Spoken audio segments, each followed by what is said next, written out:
welcome back to Academy Animal Hospital. I'm Dr. Michelle Cahill. Last night I read an article on NPR's website about Toxoplasmosis gondii, and unfortunately it was not a very well written article. And so I thought we would talk about that today. So Toxoplasmosis is an intestinal parasite of cats that is actually fairly common. And if people get exposed and infected with it, it can definitely cause some problems.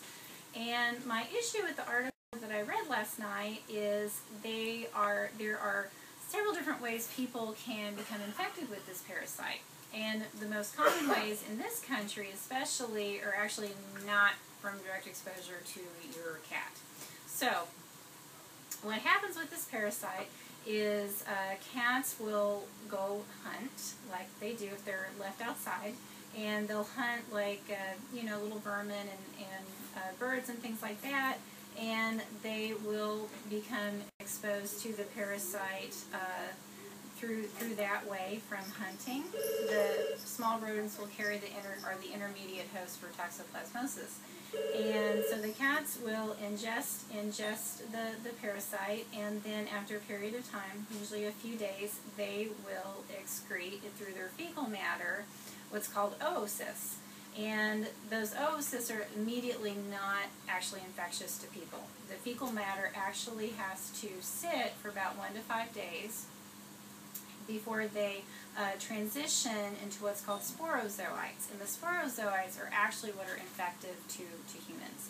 And the cats will only shed that first part, the oocysts, for about 10 days. So this is a very brief window of time that cats who have been out hunting are actually infectious to humans. So what are some of the other modes of transmission where people will come exposed to this? And he's being good. One of those, the actually most common way for people to become exposed to toxoplasmosis in this country is actually from eating undercooked meat. And so that's why it's very important, among other reasons, to cook your meat thoroughly before consuming it.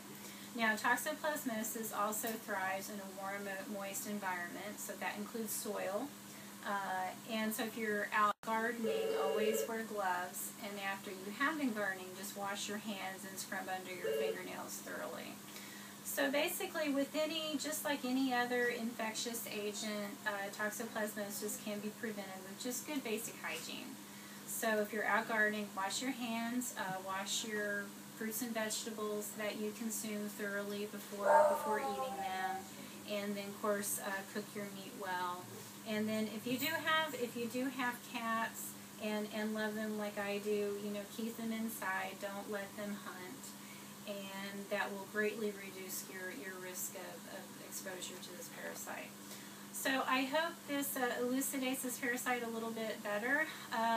I believe the reasons they write about this parasite in such a way is that the headline will go crazy from your cats. It's just a more exciting, sensational headline than actually having a better discussion about all possible modes of transmission and just a more complete information about it. So I hope this helps. Any more questions, just post them either to Facebook or post them down in the comments section, and I'll see about answering them. So thanks for joining us here at Academy Animal Hospital. We'll see you back next week. Bye-bye.